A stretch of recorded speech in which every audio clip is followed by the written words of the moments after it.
Bonjour à tous. Merci d'être si nombreux et si fidèles pour ce qui va être les débuts de mon chant du cygne, puisque c'est ma dernière année d'enseignement au collège. Je m'excuse aussi pour ceux qui ont un peu de mal à trouver de la place, parce que l'année dernière, enfin, comme vous savez, l'année dernière, on m'a changé d'amphi. L'amphi que j'avais avant était plus grand, mais il y a actuellement une grosse pression sur les mètres carrés au collège, donc j'ai dû accepter ce changement. Voilà, alors, pour le cours de cette année, j'ai annoncé comme titre « Aux origines du Khorassan médiéval, les interactions entre l'Iran sassanide et l'Asie centrale ». 3e, 7e siècle de notre ère. Alors, c'est le Khorassan, on va revenir tout à l'heure sur la définition, en disant en gros, Khorassan, c'est le pays du soleil levant, c'est-à-dire que c'est l'est de l'Iran, mais pris au sens très large, pas au sens politique actuel, bien qu'il y ait actuellement en Iran une province du Khorassan. Alors, ces questions étaient abordées, mais sous d'autres angles, hein. Alors, lors de 2 cours précédents auxquels je vous conseillerais donc de vous référer, puisque c'est l'annuaire du collège est en ligne, hein. Il y a eu un cours en 2016-2017 sur, disons, la situation des villes de l'Asie centrale entre le 4e et 7e siècle, c'est-à-dire en fait la période que je vais traiter aujourd'hui. Et puis un autre cours en 2018-2019 sur la problématique de l'islamisation de l'Asie centrale, qui est, disons, à l'aval de ce que nous allons voir aujourd'hui.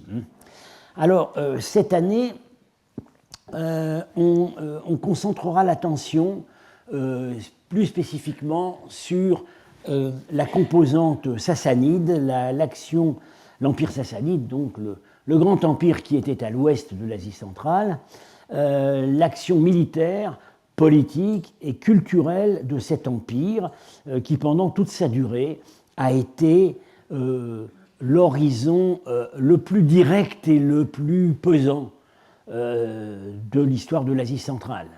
L'Inde, la Chine ayant joué aussi un rôle important, mais tout de même pas au même niveau d'interaction politique.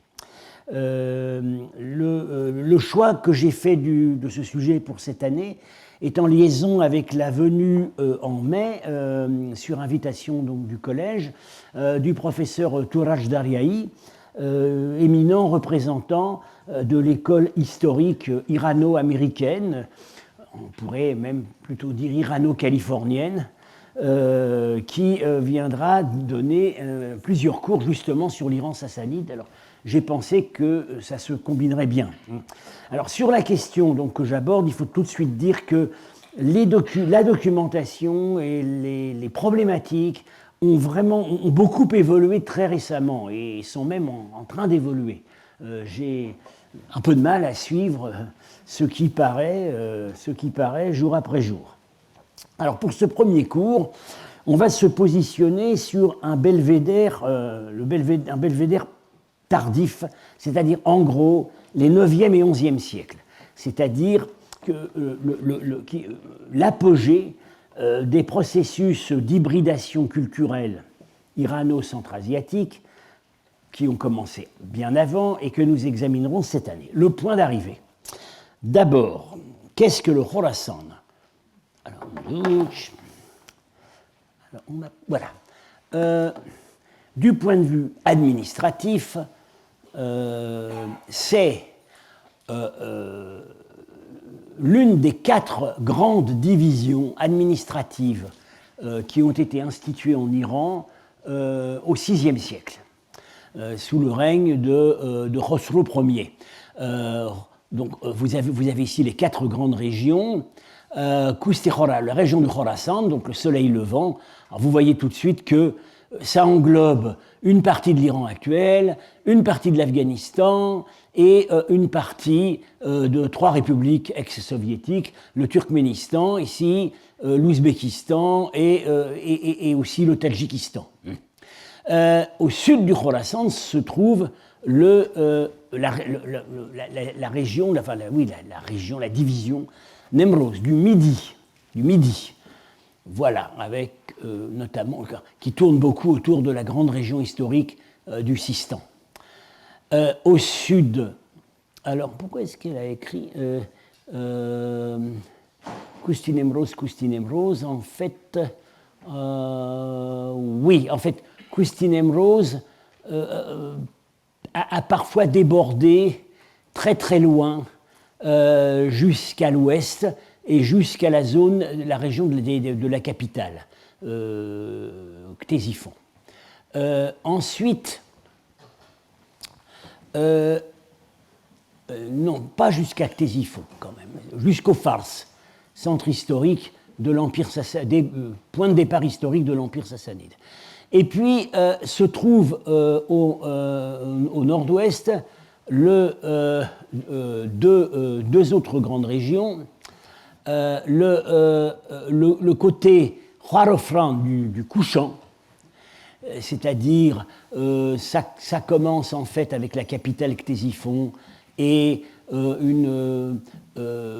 plutôt donc la Mésopotamie septentrionale jusqu'aux zones frontières avec l'Arménie et l'Empire romain, et puis tout à fait au nord-ouest l'Azerbaïdjan qui a encore gardé le même nom, hein, puisque ses héritiers politiques actuels sont la République ex-soviétique d'Azerbaïdjan et par ailleurs la région iranienne de ce nom.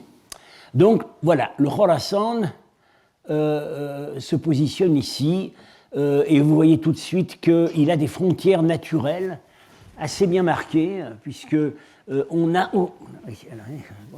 la barrière montagneuse de l'Hindoukouche au sud, et côté de l'ouest, côté ouest, côté Iran, le grand désert du Kavir, et côté nord, les grands déserts des sables rouges qui séparent des régions plus au nord. Alors, l'âge d'or du Khorasan, donc, ce qui est considéré dans l'histoire comme vraiment son âge d'or, c'est les 9e, 11e siècles. Époque de l'islam classique. C'est à cette époque, donc, le Khorasan est un centre économique absolument majeur du califat et surtout une grande synthèse culturelle extrêmement brillante qui a marqué pour toujours la culture islamique. Cette synthèse est en surface arabo-persane, mais en profondeur, en fait, elle a 3 composantes.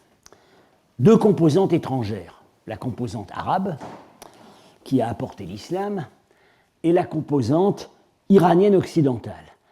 Et elle a une composante locale, qui est la composante iranienne orientale, héritière des cultures de l'Asie centrale préislamique. Alors, il faut dire que dans la grande synthèse du Khorasan, l'importance de la composante locale n'a été vraiment pleinement reconnue qu'à partir du moment où on a découvert la civilisation sogdienne, l'art de la sogdienne, la civilisation sogdienne, avec les peintures de Penjikent, et ça s'est fait dans les années 60. Donc l'Asie centrale le Khorasan était l'une des 2 principales assises économiques et culturelles du califat abbasside, donc l'autre assise étant l'Irak. Bien. Mais en fait, la domination abbasside n'a pas duré très longtemps dans le Khorasan, puisque elle cesse de fait en 822, disons, assez peu de temps après la mort du grand calife Haroun al-Rachid, cesse de fait en 822 sous le calife al-Mamoun, avec la dynastie locale des Tahirides, et puis surtout en 875 avec l'arrivée d'une dynastie beaucoup plus autonome et aux racines locales, qui est la dynastie des Samanides, qui, tout de même, jusqu'au bout, reconnaissaient évidemment la supériorité du calife. Ils reconnaissaient tous la supériorité du calife, dont ils étaient très attentifs à en recevoir des marques d'honneur, parce que c'était le pourvoyeur de la légitimité. Bien. Mais enfin, disons, les Tahirides ont continué à envoyer des impôts à Bagdad. Pour les Samanides, ça a été un peu plus compliqué. Alors,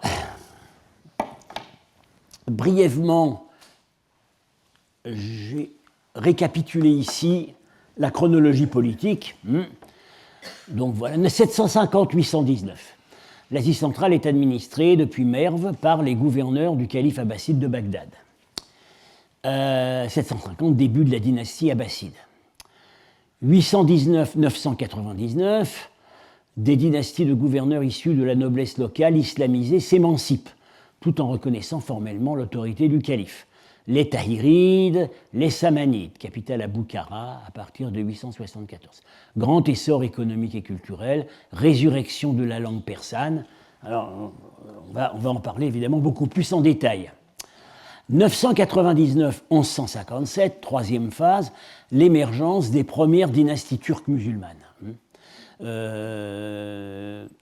qui vont malgré tout se revendiquer héritières des Samanides.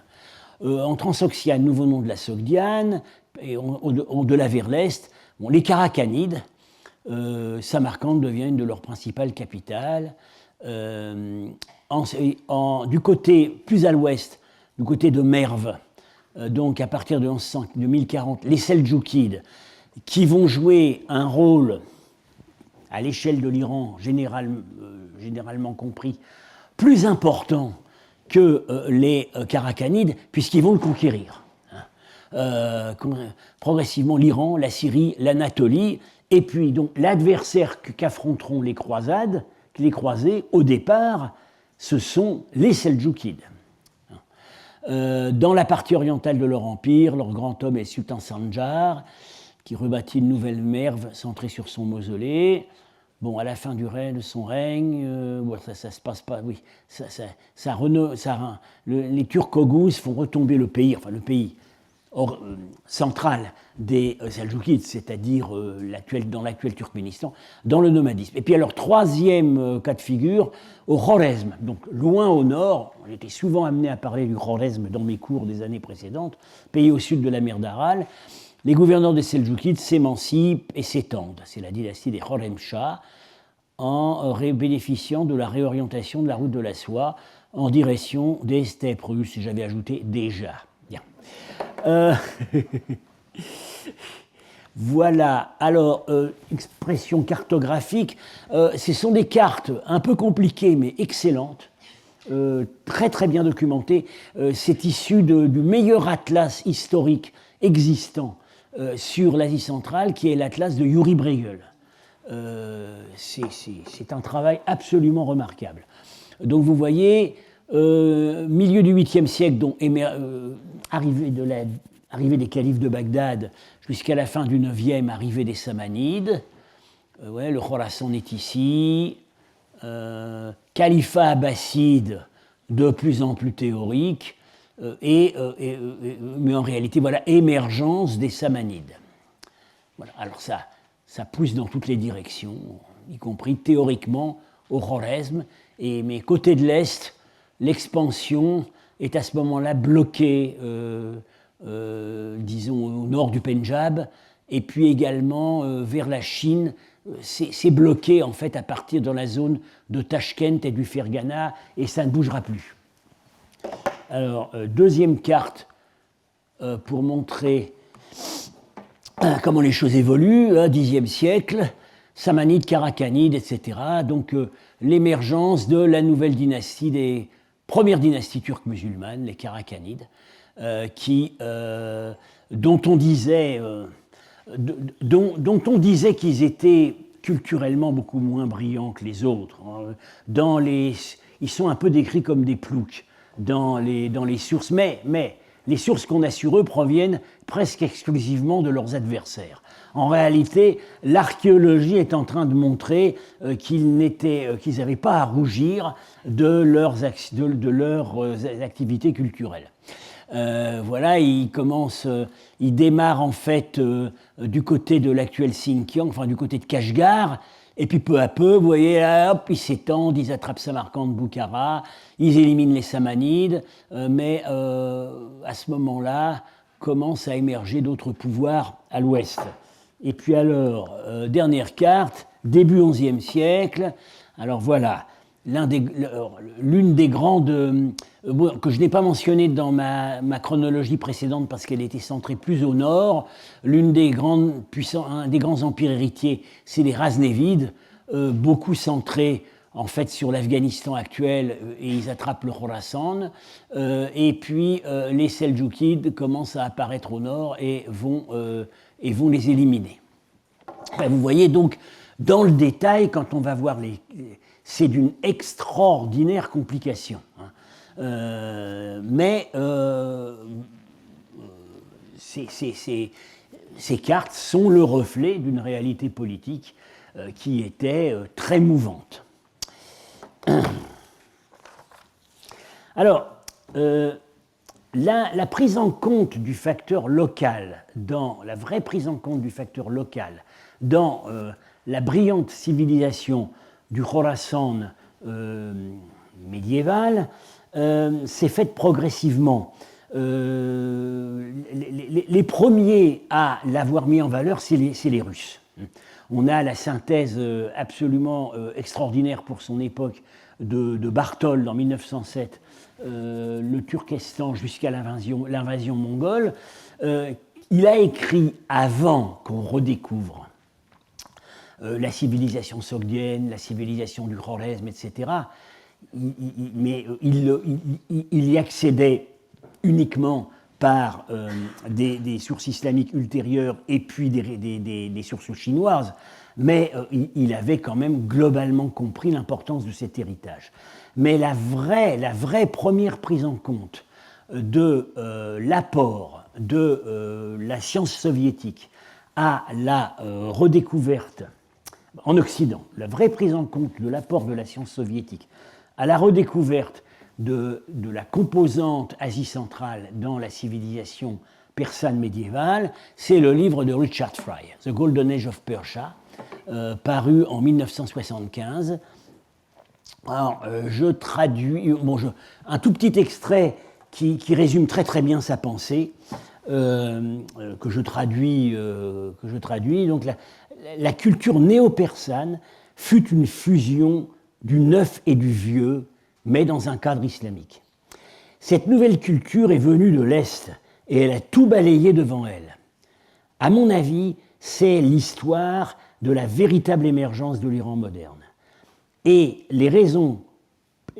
ce sont les raisons pour lesquelles cet Iran moderne a d'abord cette émergence s'est d'abord située à l'Est plutôt qu'à l'Ouest. Et pourquoi aujourd'hui il y a un Tadjikistan à la place d'une Sogdiane moderne. À l'Est, l'Est a ouvert la voie pour l'avenir, tandis que l'Ouest s'efforçait de respecter un passé solide, un passé figé. Et le cours de l'histoire fut inévitable. Ce livre a entraîné un scandale en Iran. Une campagne de presse, l'auteur a été menacé d'expulsion parce que donc on se situe bien dans les dernières années de la dynastie Pahlavi et ce qu'il proposait là attaquait de front l'un des dogmes du nationalisme iranien, qui était que l'Iran était entré dans le malheur avec la conquête arabe et avait commencé à en sortir, en gros, à partir de l'époque safavide, parce qu'à ce moment-là émerge le chiisme, qui est une renationalisation iranienne de l'islam. Donc, voilà. Et la nation iranienne, durant tous ces siècles, entre la conquête arabe et l'époque safavide, produit certes de très brillants accomplissements, mais la notion même d'Iran voilà, est plus ou moins occulté. Et alors, ce qu'on reprochait beaucoup à Fry, c'est d'avoir situé l'apparition de l'Iran moderne précisément dans la période de la domination arabe. Le sous-titre de son livre, c'est The Arabs in the East, ce qui pouvait paraître insultant. Je pense que l'Iran actuel, enfin le régime actuel de l'Iran n'a pas complètement répudié cette vue nationaliste ancienne qui a été en fait revitalisée au moment de la guerre contre l'Irak. Alors, plus récemment, un livre dont j'ai déjà été amené à parler ici, qui n'est... Bon, le livre de Frederick Starr, Lost Enlightenment, Central Asia's Golden Age, From the Arab Conquest to Tamerlane. Alors, en fait, il reprend le titre de Fry, the Golden Age of Persia, mais voilà, pour le début. Mais il le poursuit plus loin. Hein. Fry ne va pas jusqu'à Tamerlan, lui, il inclut l'époque timouride. Bon, c'est pas un livre, je dirais, c'est un livre semi-scientifique, fondé sur une grosse documentation, notamment il lit le russe. Donc, il lit le russe, mais je ne suis pas sûr qu'il lise le persan, ni l'arabe. Mais il lit le russe. Et il s'est informé aussi auprès de gens, des savants les plus compétents. Comme il dit lui-même dans son introduction, la raison pour laquelle j'ai écrit ce livre, c'est que j'avais envie de lire un livre sur le sujet. Voilà, bien. Et en fait, je pense que c'est assez réussi. C'est assez réussi parce qu'il y a une masse considérable d'informations assez bien à jour. Oui, alors son idée, les Lumières perdues. Voilà, on parle des Lumières chez nous, des Lumières au XVIIIe siècle, et pour lui, enfin pas seulement pour lui d'ailleurs, il y a eu des Lumières, il y a eu disons 2 siècles des Lumières en Asie centrale, au Xe, XIe siècle, Lumières à la fois culturelles et scientifiques, et que ces lumières ont été perdues. Et pourquoi ont-elles été perdues? Antoine Lilti, titulaire donc, de la chaire d'études de la chaire sur les lumières au Collège de France, m'a fait le grand plaisir de citer ce livre dans sa leçon inaugurale au Collège. Alors, on peut aussi, évidemment, maintenant, pour, disons, le visuel, hein, l'appréhension visuelle de la grandeur du Khorassan médiéval, il y a le catalogue de l'exposition du Louvre,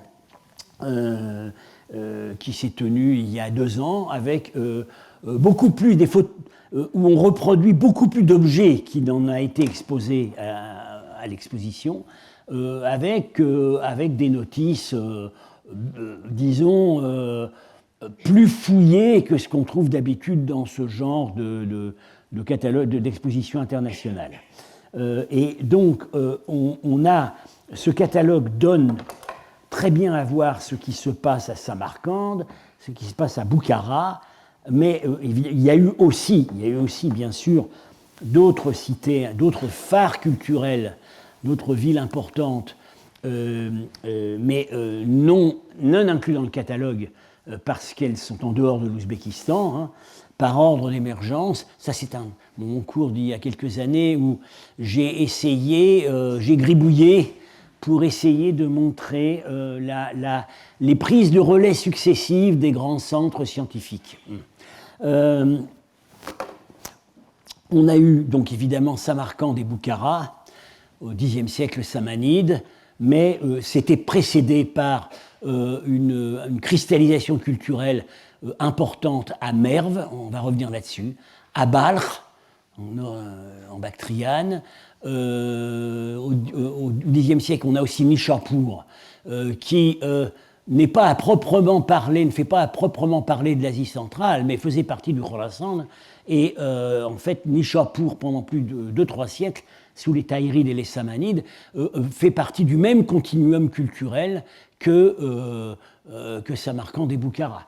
On ne peut pas distinguer entre la céramique de Nishapur et la céramique de Samarcande, par exemple. Bien.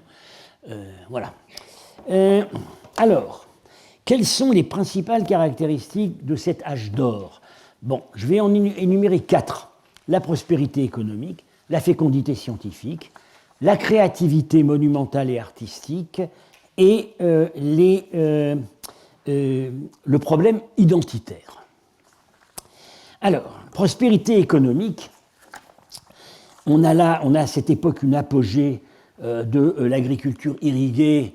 Alors, on cite toujours, et je le fais souvent, le texte extrêmement lyrique du géographe voyageur Imre Okral qui décrit Samarcande. Il ne sait plus comment s'arrêter. Le chef du Sogd des Samarcande, du haut de cette citadelle où je suis monté, on jouit du plus beau spectacle imaginable tel qu'un amateur peut en rêver. Des arbres verdoyants, des châteaux resplendissants, des ruisseaux aux cours rapides et des cultures brillantes. Il n'y a pas d'espace dont l'œil soit rassasié, pas de jardin dont la beauté ne fasse plaisir à voir. L'ensemble est divisé en carrés bien délimités et la splendeur en est infinie. Quand on monte aujourd'hui à la citadelle de Samarcande, on voit surtout des toits en tôle. Mais le tableau que donne Imre Okral est parfaitement validé par l'exploration archéologique de la zone. Il décrit exactement ce qu'un voyageur pouvait voir en montant. Les cyprès ont été bien taillés de façon à former les figures les plus curieuses, des animaux comme des éléphants, des chameaux, des bœufs, des bêtes sauvages affrontées. Alors, ça peut paraître un peu délirant comme description, mais les archéologues, au bord des grands bassins de la ville du site de Samarcande, ont ramassé des brindilles taillées de cyprès. Donc, c'est absolument authentique. Quel gouffre pour les fortunes, quel coup d'œil, quel gouffre pour les fortunes, quel spectacle propre à subjuguer les cœurs des humains.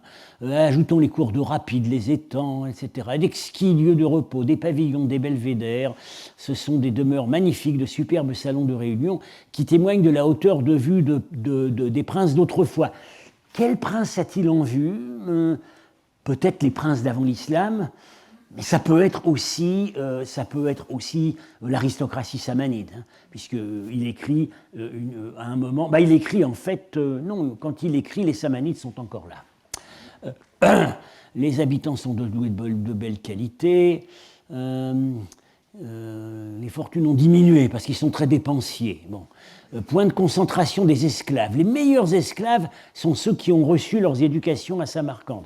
C'est ça qui va tuer le royaume samanide, parce que ils vont être en fait, ils vont déléguer leur armée à d'anciens esclaves, en fait préfigurateurs des Mamelouks, d'anciens esclaves formés à la vie militaire, qui vont devenir des Turcs, qui vont donc accaparer les postes de l'armée et vont finir par les flanquer dehors, avec au sud les Raznévides et au nord les Karakhanides. Voilà, en se plaçant sur une montagne au-dessus du fleuve Sogd, on aperçoit des champs continus verdoyants, plus d'un palais au mur d'une belle hauteur. Mais dans la structure de cet ensemble, il est rare qu'apparaisse un vide dans la verdure ou un terrain en friche ou même désert. C'est exactement ce que nos historiens du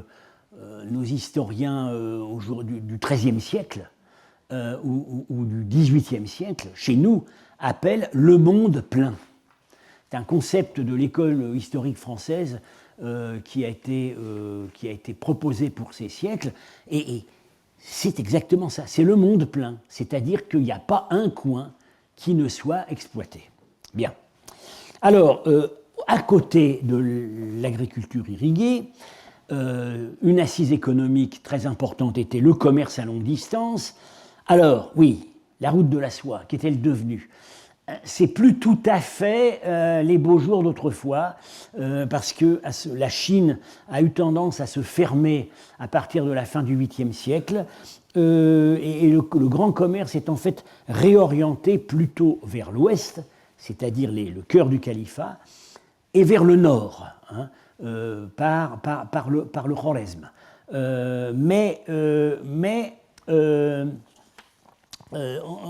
On nuance maintenant ce constat dans les dernières recherches, celles d'Ilnoza Doutourayeva et d'Étienne de la Vessière, montrent que le commerce avec la Chine est en fait le commerce terrestre avec la Chine, puisque le grand commerce maritime ne viendra que plus tard.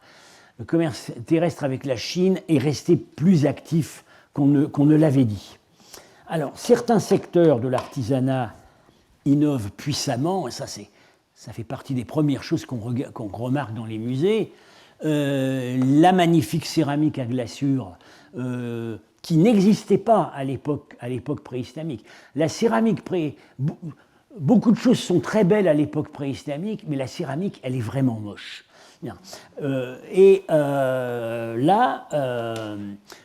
Ce sont des techniques qui ont été importées d'Irak à la fin du 8e, début 9e siècle. Alors, ça n'atteindra pas le niveau de splendeur de la céramique à glaçure de l'Iran, l'école de Kashan, bien sûr l'école de Rey, ce qu'on appelle les Minoï, mais ça en approche. Et parfois ça le limite. Alors, autre grande innovation, le verre. Curieusement, ils fabriquaient du verre en Bactriane, hein, plus au sud, et en Sogdiane, les seuls verres qu'on trouve avant l'époque islamique, ce sont les flacons des parfums qu'on a importés. Ce n'est pas du verre fabriqué sur place. Et soudainement, à partir de la fin du 8e siècle, on se met à avoir des fours à verre un peu partout. Je peux vous dire par expérience, ayant fouillé à Samarcande, que quand nous faisions des coupes stratigraphiques, dès qu'on voit briller des petits éclats de verre, on dit « tiens, on est dans l'islam ». Il y a deux choses qui nous montrent qu'on est dans l'islam. On produit du verre et on se lave. L'apparition des hammams commence juste à ce moment-là. C'est vraiment des marqueurs culturels très forts. Bien, alors là, ce sont donc des innovations techniques qui ont été apportées par des technologies importées d'Irak. Les Sassanides, eux, avaient connu la céramique à glaçure et ils avaient également connu le verre. Mais à leur époque, ça ne s'était pas diffusé au cœur de l'Asie centrale. Alors, d'autres techniques prolongent des traditions locales préislamiques. Les procédés de construction, en briques crues, et aussi en briques cuites. Le bois ouvragé, qui reste en fait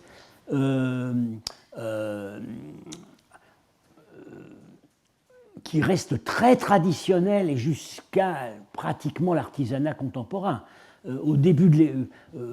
À l'époque soviétique, ils ont eu l'intelligence de revivifier les ateliers traditionnels du bois et on voit que là, c'est quelque chose qui a duré. Hein.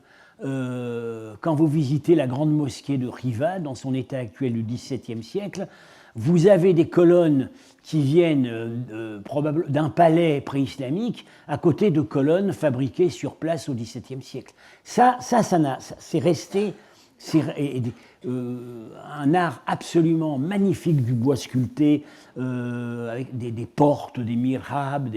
Tout ça a été très pillé, c'est dispersé dans toutes sortes de musées, mais actuellement, une de nos étudiantes, France Orin, est en train de terminer une thèse où elle rassemble les morceaux dispersés de tout cet artisanat du bois pour l'époque timouride. Oui, elle va bientôt aboutir. Bon, bien sûr, les textiles, j'insiste pas, les motifs inspirés de l'Iran sassanide, des textiles à motifs animaux, se poursuivent à l'époque islamique ancienne. On a une continuité très forte avec l'époque samanide. Donc ça, c'est le premier point, prospérité économique. Deuxième point, la fécondité scientifique. Là, j'insiste pas, j'en avais beaucoup parlé en 2018-2019, avec donc notamment ces essais. Ça a été beaucoup traité par Starr dans son livre. On a au fur et à mesure que des dynasties locales, après la rupture avec le califat, émergent et s'enrichissent, tout prince qui se respecte doit se construire un observatoire et avoir un cercle de savants. Et les biographies de ces savants les montrent en réalité à la fois polygraphes et nomades. Ils écrivent sur tout. Ils écrivent aussi sur des choses auxquelles ils ne croient pas, mais qui plaisent aux princes, comme l'astrologie. Ils se déplacent au fur et à mesure des patrons qui émergent. Biruni est né ici, au Khwarezm, et il a une vie très nomade qui s'est terminée à Razni, ici.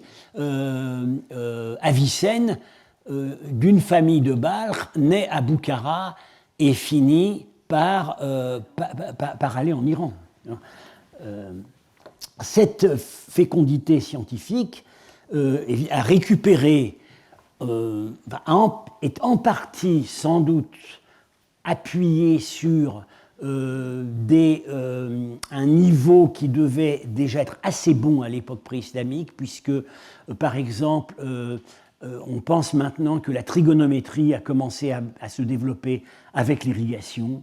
Donc, ils avaient des savoirs empiriques ou peut-être même plus développés, mais les grands traités qui ont été recopiés, adaptés, imités, se sont évidemment constitués à Bagdad au début de la dynastie abbasside avec le Dar al-Hikmah du calife al-Mahmoud, qui lui-même récupérait un double héritage, un héritage grec et un héritage sassanide.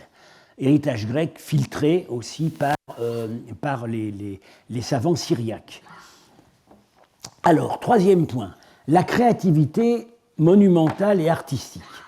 Alors là aussi, dans la construction monumentale, bon, bien sûr, il y a des choses qui sont spécifiquement islamiques dans le plan des mosquées, liées directement aux contraintes du culte. Mais dans certains cas, on détecte un substrat local. Alors, l'exemple qui a été le plus débattu, c'est celui des madrasas. Donc, les collèges d'études, les collèges religieux, la madrasa, c'est quelque chose qui apparaît en Iran à partir du début du XIe siècle, avec le grand vizir Nizam el-Mulk, qui est lui-même héritier, en fait, de l'école administrative samanide. Ça apparaît au XIe siècle. Or, on constate maintenant que certains plans de monastères bouddhiques de 7e, 8e siècle semblent préfigurer les madrasas. Et ce qui est intéressant, c'est que les monastères bouddhiques, c'est pas seulement des lieux de culte, ce sont des lieux d'enseignement. Donc il y a continuité à la fois architecturale et fonctionnelle. Alors vous voyez ici le plan du monastère d'Adjina Tepe, actuellement au Tadjikistan, un monastère tardif, il est vraiment contemporain de la conquête islamique. Alors j'ai marqué avec des points bleus les 4 iwanes, les 4 grands portails, enfin les 4 grands enfoncements qui sont la marque vraiment caractéristique des madrasas. Beaucoup de madrasas qu'on voit aujourd'hui ont encore les 4 iwanes. Alors ça a été réutilisé après, dans certains cas, quand par exemple on enseignait les 4 grandes écoles juridiques, parce que l'enseignement de chaque école prenait place sous l'un des iwanes, mais en fait c'est antérieur. Alors, vous avez les 4 iwanes, les cellules, ici, les temps de partie, et alors même l'association du lieu d'enseignement et du lieu et du tombeau. Ici, la madrasa de Raja Mashhad au Tadjikistan, sans doute l'une des plus anciennes. Elle est probablement pré-samanide. Vous avez le tombeau d'un saint homme ici. Et le monastère bouddhique a le même principe, puisqu'il est en deux parties. La partie donc, avec les cellules des moines, les katriwanes, et le stupa, qui est en fait un tombeau. Le stupa, c'est le lieu qui abrite les reliques du Bouddha. Bon, là, on a quand même une continuité impressionnante. Alors, certains ont spéculé, l'attention sur la continuité entre madrasa et entre monastère bouddhique et madrasa a d'abord été attirée par Robert Hillenbrandt, et puis plus récemment, le grand historien, parfois quand même un peu échevelé, qui est Christopher Beckwith, s'est lâché. Il a fait paraître ce livre où pour lui, il tente de démontrer que la science islamique médiévale est sortie de la science bouddhique et qu'en réalité, il y a eu continuité complète entre l'enseignement dans les monastères bouddhiques et l'enseignement des madrasas. Bon, je n'insiste pas parce que je sors de mon domaine de compétences, c'est juste pour vous montrer à quel point tout cela excite la recherche contemporaine. Alors, dernière question, c'est la question des identités culturelles. Parce qu'il y a quand même un gros paradoxe auquel on se heurte depuis toujours. L'héritage linguistique et littéraire pose problème. Car la renaissance de la langue persane comme langue littéraire au IXe siècle ne s'est pas produite en Iran. Elle a commencé à se produire en Asie centrale. Après ce qu'on appelle, les savants iraniens parlent en Iran de 3 siècles de silence entre la fin de l'époque sassanide, quand le Pahlavi est parlé, écrit, etc., et puis après, il se fige dans des écrits religieux, et l'arrivée de la poésie, de la littérature persane. Alors, on voit très bien qu'en Asie centrale, les 3 siècles de silence se réduisent à pas grand-chose. Mais pourquoi est-ce que la résurrection du persan s'est faite, non pas en Iran, mais en Asie centrale, où, je vais revenir là-dessus, on n'avait pas parlé l'ancêtre linguistique du persan. On parlait d'autres langues iraniennes. C'est un problème majeur. Le néo-persan est désormais écrit en caractère arabe. Alors, il y a eu des tentatives au début de l'écrire en hébreu, plutôt dans des milieux juifs, mais pas seulement. Les premiers essais d'écriture de ce qu'on appelle le néo-persan, c'est ce qu'on appelle le judéo-persan. Ça nous donne le néo-persan le plus archaïque, si on veut. Et après, à partir du IXe siècle, enfin on sait que ça commence un peu au 8e, on emploie les caractères arabes. À partir du Xe siècle, le néo-persan va d'abord s'imposer dans l'administration et la cour des Samanides, à Boukhara et Samarcande. Et il va progressivement s'imposer, mais par étapes. Attention, même à l'Est, l'arabe a longtemps résisté et brillé, mais dans des domaines qui se sont trouvés de plus en plus spécialisés, c'est-à-dire principalement 2 domaines. L'exégèse religieuse, évidemment, bien qu'il y ait eu très tôt des commentaires persans du Coran, et par ailleurs la science. L'arrivée du persan dans le domaine de la science s'est faite assez tardivement. Les langues iraniennes locales se sont trouvées Oui, oui, je montre un peu, bon, pour ce qui est des continuités, monumentales et artistiques, quelques exemples tirés des peintures qui montrent que il y a, même si on n'a pas beaucoup de jalons, on voit quand même que les grandes écoles de peinture préislamiques ont subsisté et ont laissé des héritages à la peinture, à la première peinture, à la peinture islamique ancienne de l'Asie centrale, fresque de Nishapur, probablement du Xe siècle. C'est vraiment assez proche de ce qu'on trouve par exemple à Penjikent, à l'époque seldjoukide, à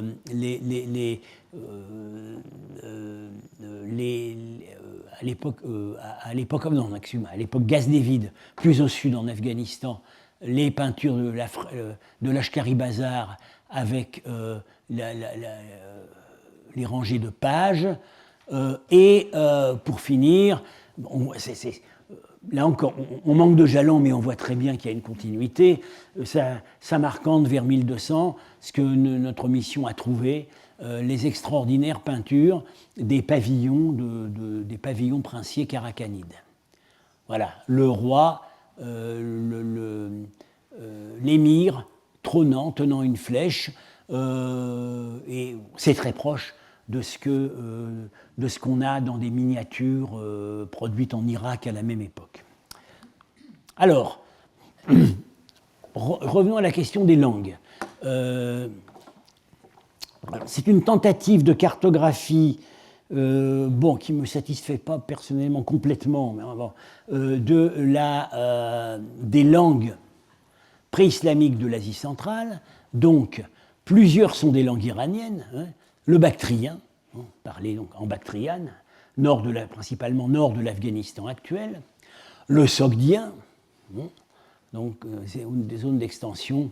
La sogdiane, donc qu'on va appeler à l'époque islamique la transoxiane. Samarcande, Boukhara, mais beaucoup plus loin aussi, puisque les sogdiens ont disséminé des colonies, par exemple dans l'actuel Kirghizistan. Le chorasmien, en situation insulaire, au sud de la mer d'Aral. Et puis, donc, le pélévi, langue de l'Iran sassanide. Il faut savoir que, du point de vue de la classification linguistique, ces quatre langues, en fait, il y en a une cinquième, donc le Saka, qui est en gros parlé à Khotan, qui est en dehors de notre zone. 1, 2, 3, 4. Ces quatre langues, chorasmien, sogdien, bactrien, Saka, appartiennent au rameau dit iranien oriental, qui a certaines spécificités grammaticales, notamment grammaticales, par rapport au rameau iranien occidental, auquel appartient le pélévi, et puis le persan. C'est vraiment... et du rameau iranien oriental, aujourd'hui, il ne reste pas vraiment grand-chose. La seule langue du rameau iranien oriental qui est aujourd'hui beaucoup parlée et même en expansion, c'est le pachtou d'Afghanistan, qui semble qui semble s'apparenter en fait au Saka, langue qu'on trouve plus à l'est. Bon, alors, plus encore à l'est, on a les langues tokhariennes qui sont indo-européennes, mais pas iraniennes. Voilà. Bon, c'est en gros le tableau qu'on peut faire. Alors, ces langues iraniennes locales, je viens de le dire, ont été très tôt marginalisées. Ont cédé devant l'arabe et le persan. Et c'est de plus en plus surprenant à comprendre au fur et à mesure que nous progressons dans notre connaissance des littératures locales anté-islamiques. Ces littératures et la manière dont on peut en partie les récupérer par les arts figurés, ça a été le sujet du cours de l'année dernière. On peut dire que les élites nouvellement islamisées ont abandonné leur langue. Elles les ont conservées, surtout en situation de diaspora, pas chez elles. Exemple, le sogdien, qui a été quand même la grande langue de la route de la soie depuis le IIIe siècle. Il est abandonné sur place avant même le milieu du 8e siècle. On ne l'écrit plus. Alors il survit jusque vers l'an 1000, quand même à Samarcande, mais dans une niche très particulière. Il est la langue hiératique de la communauté manichéenne. On a trouvé des correspondances des manichéens de Samarcande avec les manichéens de Tourfan. Mais c'est tout. Il survit, alors en diaspora, il survit dans des communautés multireligieuses et multilinguistiques, au Xinjiang actuel, donc Tourfan, et aussi au Kirghizistan actuel, le pays qu'on appelle le Sémiretchie, le pays des 7 rivières, qui avait accueilli des colonies sogdiennes. Là, on a encore des témoignages jusque au début du XIe siècle. Voilà. Après quoi, ça passe aux Turcs. Bien. En 742, alors pourquoi est-ce que le Sogdien est mort si vite ? Il a cessé d'avoir le support de l'administration. En 742, l'administration des Omeyyades impose l'emploi de l'arabe dans la chancellerie du Khorasan, partout.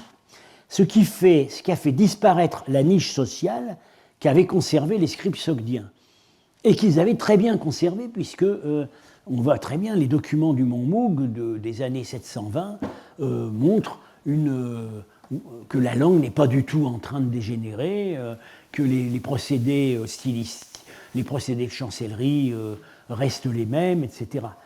Soudain, ça disparaît.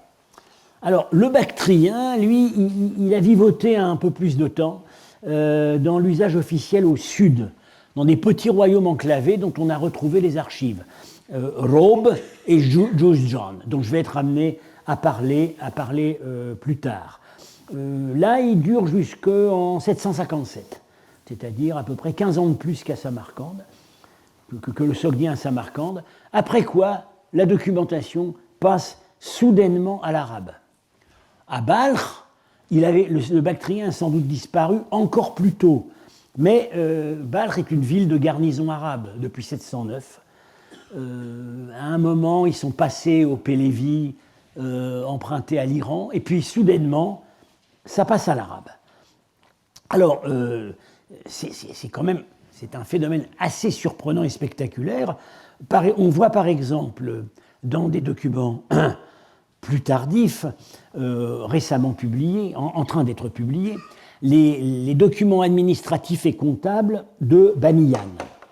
Une archive qu'on a retrouvée récemment, qui est en train d'être publiée par Arezou Azad, professeur au Langzhou, The Warehouse of Bamiyan.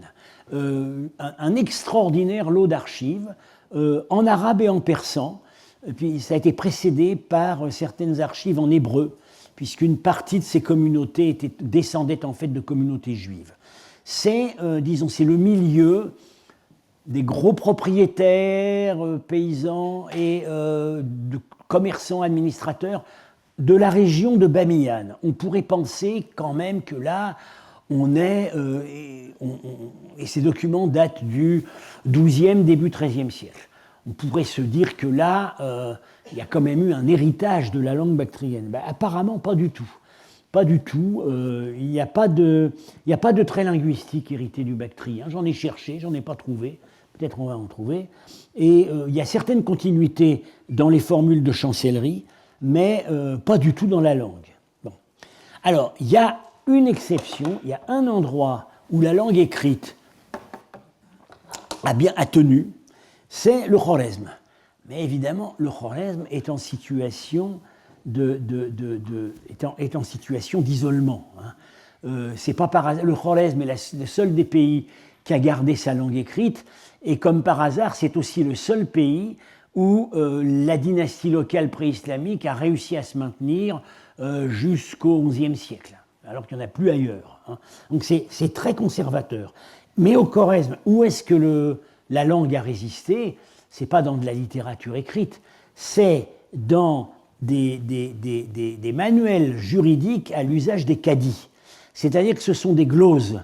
Les formules en arabe sont glosées, ou en persan, en arabe, sont glosées en chorasmien pour permettre aux cadis de communiquer avec des paysans qui ne parlent que leur patois.